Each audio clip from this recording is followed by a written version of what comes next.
Clédor Sène, loxo ca kaw pour Guy Marius Sagna. Et oui, Aliou. Ok, je vais les introduire, bien sûr.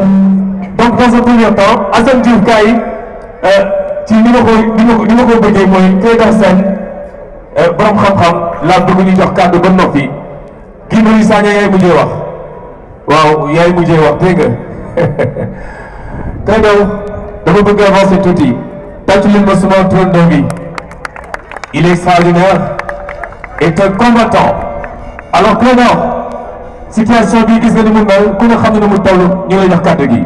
salaamaaleykum le peuple malien. salaamaaleykum waa Mali tey jotaay bi pour peuple malien bi la ngeen comprendre que exceptionnellement ma intervenir tuuti en français pour ñoom ñu xam li ñuy wax parce que xëy na ñoom ñëpp dégguñu wolof. Donc nous avons tenu cette manifestation en soutien au peuple malien qui a été injustement mis sous embargo.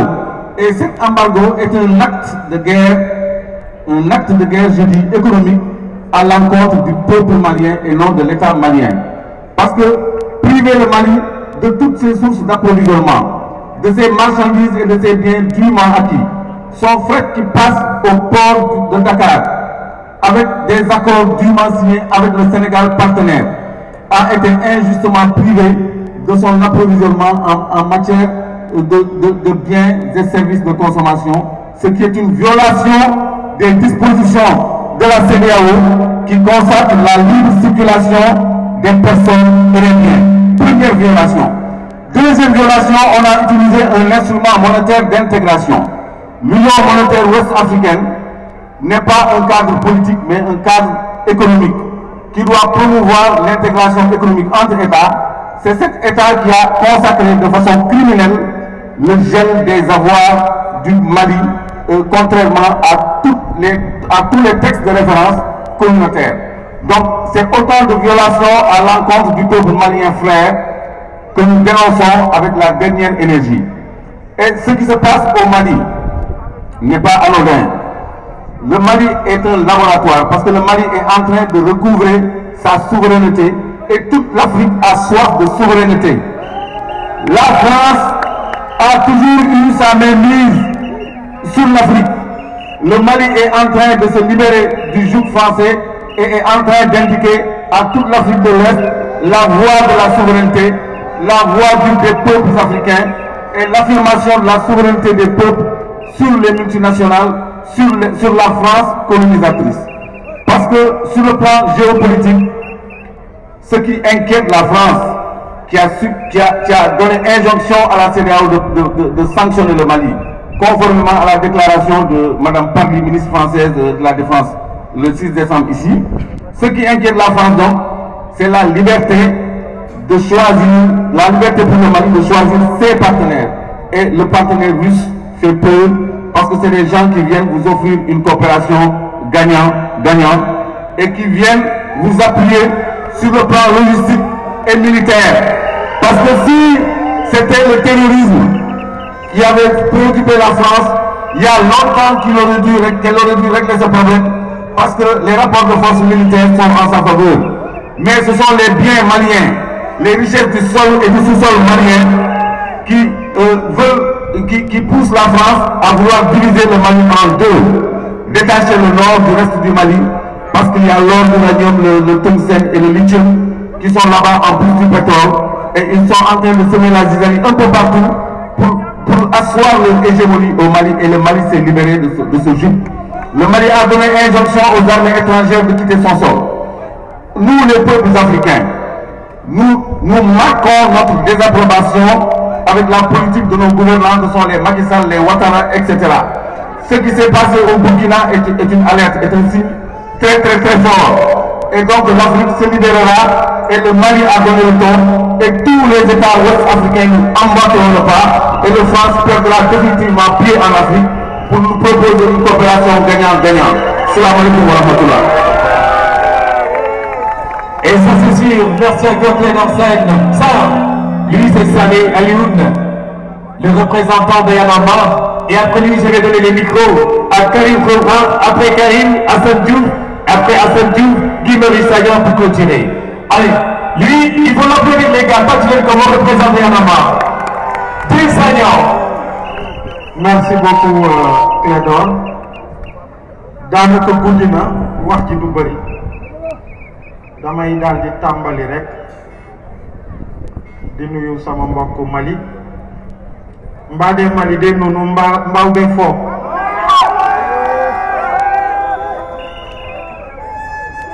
frontière u te tugu bi ati tugu sini ante sonna de ante sonde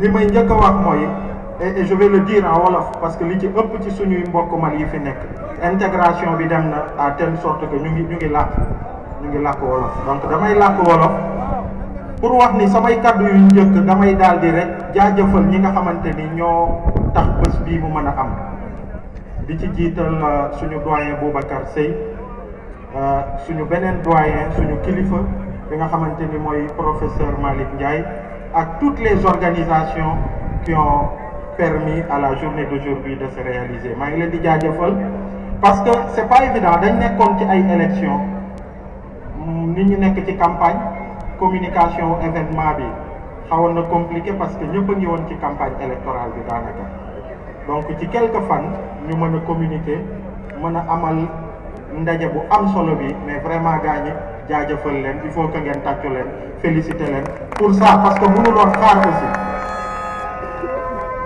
li ma ci yokk rek mooy il faut que lii mu doon tàmbali dégg naa Karim di ko wax mais il faut que chaque vendredi ñu ñëw fi mais bëgg naa ñu jàng aussi ci expérience yu yeneen yu fi amoon chaque vendredi mun na compliqué mais mun naa dama bëggoon proposer Guy Marius a ngi fi ñëpp a ngi fi lii mu doon un premier acte fort c'est très bien déjà tey ñu jëmmal bés bi yéen ñëpp ngeen ñëw ñu jëmmal ko nii waaye dama bëggoon proposer pour que mois de février ñu xool bés bu gën ñu fédérer toutes les forces vives de la nation ba ci politique yi il faut que 1 million de Sénégalais génn ci mbedd yi pour dire à Macky Sall que même bu dee CEDEAO ils ne reviennent pas sur cette décision mais décision bi nga xamante ni avant tout nous sommes le peuple qui est plus proche du Mali de par l'historicité de nos relations xoolal ni ngay def ak sa gang bi mais ñun frontières yi il faut que ñu ibbi ko non seulement il y a cette relation historique avec le Mali mais au-delà de ça ñun ñooy réew bi ci gën a souffrir déglu ngeen fi ñoom doyen Gora Khouma déglu ngeen fi ñeneen ak ñeneen donc vraiment ci mois de février bi nañu tànn benn bés ñu tàmbali mu doon deuxième acte bi mu am des milliers et des milliers de Sénégalais partout à Dakar ak fépp ñu génn ñu wax ak Macky Sall loolu mooy doon acte 2 bi su boobaa nag bu dee vraiment il fait la sourde oreille Mali sorewu fi bu dee Dakar nga jóge Kaolack ngay aw Tambacounda Kidira Diboli c'est la frontière et après on est à Kay au Mali jaa ngeen jëf. Point levé, on ne sait rien de merci. Alors Karim certes jaaroon na. Y a pas de souci. Assane Diouf. Gars yi tàcc leen Assane waay. Le grand révolutionnaire ce soir parmi nous. Assane Azou. Wala Azos. Come from USA. léegi nag yaa ngi fi. léegi naa ngi fekkal waa ngeen waa lu rëy. salaamaaleykum. salaamaaleykum. man mission bi man xeex rek laa am. te xeex day am yoon bàyyi ko shut down the transport of Sénégal maanaam teel transport Sénégal ñu faj li ñu bëgg a faj loolu laa lay ñaan bu oto daw bu dara daw ñu ñëw sa ginnaaw bi loolu weesoo I will speak in English I will tell my brothers in Africa we are the motherland. We are Africa. We have everything in our ground. We are the nation of Africa. They're not Mali or Guinea. We are the nation of Africa. Ba pare lépp li nga xamante ni moom la ñu war a faj nañ ko faj ci fulla ak fayda yuuxu yi neex na de mais ñi ñuy dóor bu ñuy jël seeni décision ñoom bi ñu toog di yuuxu moo tax ñun nañuy décider ci suñu biir ba pare génn faj ko. mon frère Aliou Sané dafa wax million doomu aadama ci mbeddu Ndakaar yi déedéet 17 millions yëpp la ñu bëgg ñu génn ba pare 1 milliard d'hommes dans les rues d'Afrique, billionaire march for Afrique, milliards yu góor nañu génn taxaw pour Afrique message bi loolu parce que ku toog sa kër na lakk gi du egsi bu lakk gi egsi dina lakk sa kër lakkaale beneen kër moo tax ñun doomu Afrique yi nañ jóg faj ko parce que xorom si moo faj li fi am yëpp nangu leen ko woon mais xorom si moo yee Afrique moo yee doomu Sénégal moo tax nañ ko faj bu ñu ci kenn jële merci Afrique ñoo ngi seen ginnaaw doomu Mali bàyyi ko le message bi loolu la jërë ngeen jëf. waaw Assane toujours cohérent mais gars yi point levé pour Guy Marius Sagna s'il vous plaît. Guy Marius Sagna parmi les meilleurs révolutionnaires de ce pays. Guy. jërëjëf Clédor nuyu naa leen yéen ñëpp ci seen tur ak seen sant mënoon naa ñàkk wax ndaxte ñi ma jiitu ñëpp dalee ko ci Baye Gora ñëw ci suñu yaay yi ñoom Boubacar Seye ñoom Karim Xrum Xax ba ci Assane ak Clédor Aliou Sané ñoom Fallou ak ñoom seen wax nañ lépp waaye bi ma ñëwee ak léegi bëri nañ ñoo xam ne ñëw nañ fii ñu ne ñoom mënuñu wax yow la ñu yebal Guy Marius Sagna loolu de moo tax ma jël micro bu dul woon loolu du ma jël micro mbokk yi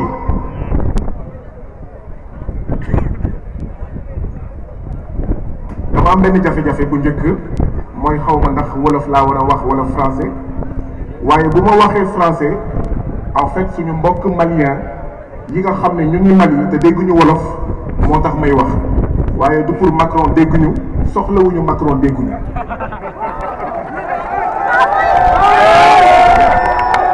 naa jéem a commencer ci français. La première des choses que je voulais dire c'est il y a quelques jours le président IBK est allé se reposer. Nous profitons de cette occasion pour prier pour que son âme repose en paix, pour présenter nos condoléances à ses parents et à tout le peuple malien, à tout le peuple africain, parce que c'est nous tous qui avons perdu. Quand IBK est décédé, le président du Sénégal, Macky Sall, a fait un tweet pour présenter ses condoléances. Nous lui disons merci d'avoir présenté ses condoléances au nom du peuple sénégalais. Mais dans le tweet du président Macky Sall, il a dit un bout de phrase. Au peuple, amis et frères du Mali, je présente mes condoléances. Aujourd'hui, nous sommes tous maliens. Et nous allons dire au président Macky Sall, vous n'agissez pas en direction du peuple malien en ami. Vous avez agi en ennemi. Monsieur le président Macky Sall, vous et tous ceux qui nous servent de président et qui êtes en réalité des valets et des marionnettes de la France, vous n'avez pas agi en frère du peuple malien, vous avez agi en traître du peuple malien. Au peuple malien, parce que nous sommes entre Africains, nous sommes entre sœurs et frères, il faut qu'on se dise la vérité. C'est vrai qu'au Mali, il y a plusieurs partis politiques. Et chacun veut prendre le pouvoir, comme ici au Sénégal, comme en Gambie, comme en Guinée, comme en Mauritanie. Mais quand l'essentiel est en danger, s'unir est une exigence, est un devoir, est une nécessité. Je ne peux pas accepter, je le dis aux Sénégalais et je le dis aux Maliens, nous ne pouvons pas accepter que la France sanctionne le Mali, que la CEDEAO sanctionne le Mali, que l'UEMOA sanctionne le Mali, que les États-Unis sanctionnent le Mali, et qu'il y ait des Maliens et des Sénégalais pour dire nous soutenons la CEDEAO, nous soutenons l'UEMOA, c'est de la traîtrise. C'est inacceptable. Vous, partis politiques maliens, être pressés d'aller aux élections pour arriver au pouvoir, être des députés ou être président de la République, ne doit pas vous amener à poser des actes de trahison. Comme disait l'autre, dans une forteresse assiégée, toute dissension est trahison. Et en soutenant les sanctions de la CEDEAO, en soutenant les sanctions de l'UEMOA, cette partie du peuple malien, cette partie du peuple sénégalais a une position de traître. C'est de la trahison contre le Mali, mais contre toute l'Afrique, et c'est tout simplement inacceptable. Le camarade et doyen Alakan, qui a pris la parole tout à l'heure, me rappelait une chose qu'il est important de rappeler pour montrer ô combien grande est la trahison du président Macky Sall contre les peuples africains, particulièrement le peuple malien.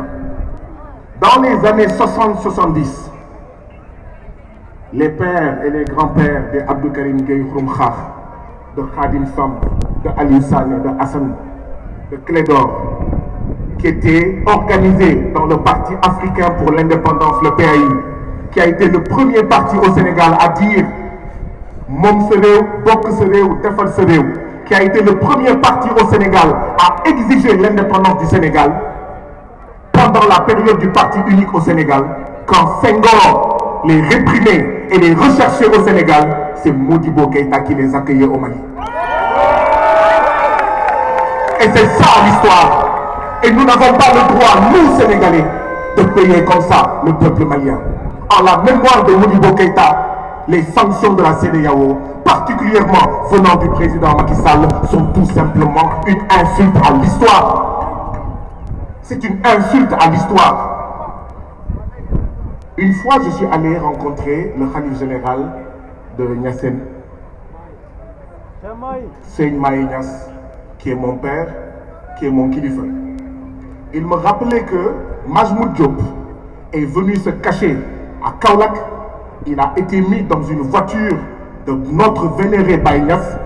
La voiture l'a amené en Gambie et c'est de la Gambie que Majmoud Diop est parti se cacher au Mali. C'est ça l'histoire. Il y a quelqu'un ici qui fait partie de la famille des Niassane. Je reviendrai là-dessus.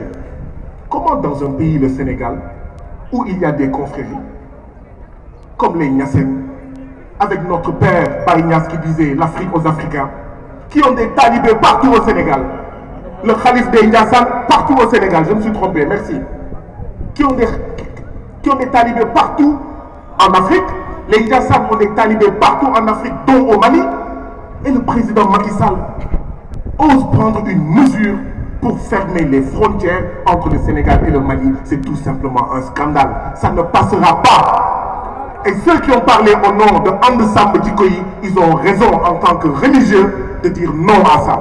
C'est pourquoi nous invitons nos khalifes, nos curés, nos évêques, le cardinal, tous les religieux du Sénégal à parler au président Macky Sall et à dire non à l'embargo.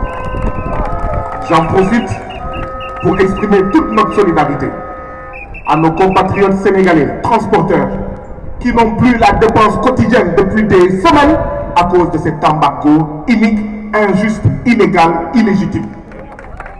Gorokhoum, vous avez toute notre solidarité après vous avoir félicité pour votre grève de la dernière fois qui a montré que dans ce pays-là, il y a encore des syndicats debout, des syndicalistes debout. Bravo à vous. Et comme l'a dit Hassan, nous sommes avec vous. Si dans les prochaines heures et les prochains jours, ils ne lèvent pas l'embargo, ce que nous allons faire, il faut faire des journées vides mortes. Que les transporteurs s'arrêtent, que nous nous retrouvions tous ici et qu'on dise non. Non, le Bounopé. Ce que je voulais ajouter, moi, le Sénégal fait partie des présidents des pays qui disent qu'ils vont sanctionner le Mali. Le Sénégal. 3 informations. Vous, frères maliens qui nous regardez du Mali, je vais vous donner 3 informations. La première, le Sénégal, c'est le pays où il y a une commission électorale nationale autonome, la Sénat. Le président de la Sénat, Doudou Ndir, a fini son mandat depuis 2011. Il est encore président de la Sénat. On a prolongé son mandat de 2011 à maintenant, ça fait plus de 10 ans, et c'est ce pays qui ose donner des leçons de durée à la transition malienne. Un. Deux, le Sénégal est le pays qui, pour réfectionner la maternité de l'hôpital Dantec, a pris 10 ans. 10 ans pour réfectionner une maternité. Dans un Sénégal sans guerre, dans un Sénégal sans terroristes. Et c'est ce Sénégal-là qui ose donner des leçons de durée à la transition. Troisième exemple. Le Sénégal, c'est le pays dans lequel il y a un centre de santé qui, depuis 15 ans, n'arrive pas à ouvrir. Le centre de santé de Dalal, de Djahaï. Le centre de santé de Djahaï. Depuis plus de 10 ans, l'État du Sénégal n'arrive pas à l'ouvrir.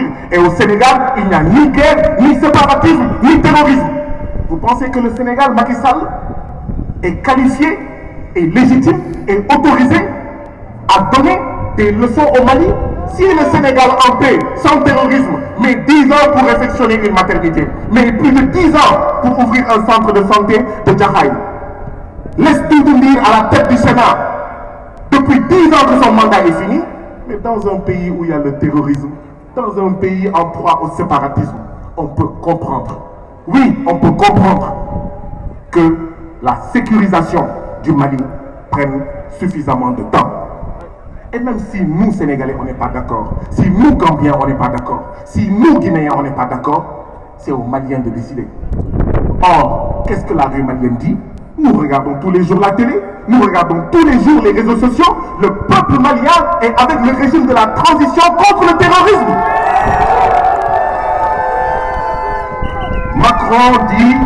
Macron dit que nous devons avoir de la décence pour les 53 soldats français morts dans le Sahel.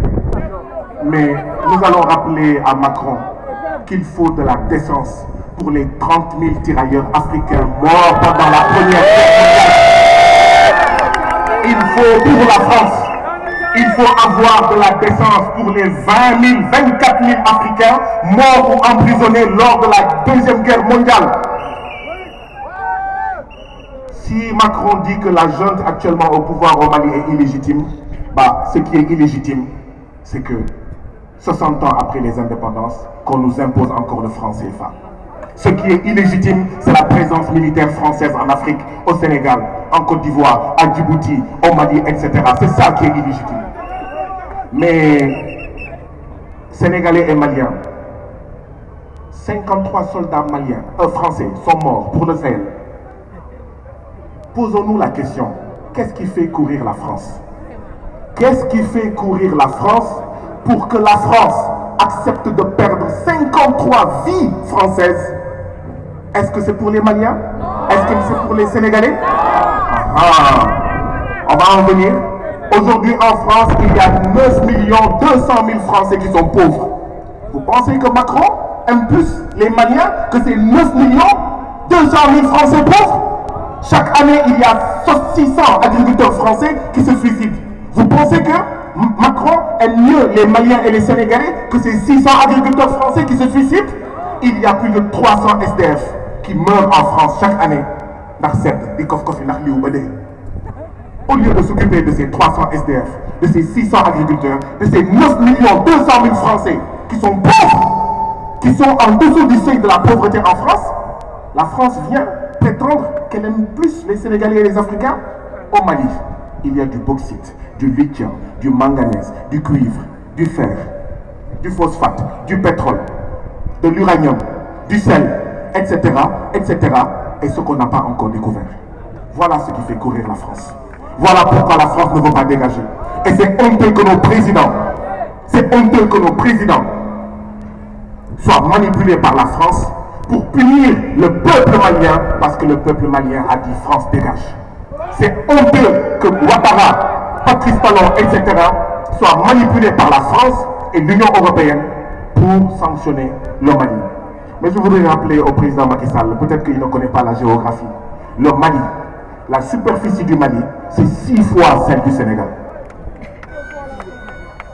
C'est plus de 1 million de kilomètres carrés. Le Sénégal, c'est 196 000 et quelques kilomètres carrés. Et le président Macky Sall a le culot de dire qu'il va sanctionner le Mali. Même la Gambie prétend qu'elle va sanctionner le Mali. Alors que le Mali, c'est 6 fois le Sénégal. Je ne parle pas de la Gambie, je ne parle pas du Bénin, je ne parle pas du Togo. Ni ñii ku ñu yëpp France dégage, France dégage, France dégage, France dégage. Je suis d'accord et je voudrais terminer par ça avec Aliou Sané, Hassan Clédor, Khadim Bambas, etc. Aujourd'hui, ce n'était qu'un début. Nous devons réfléchir pour voir quel autre acte nous allons poser. Et Baïgoul, waruñu xeeb dara.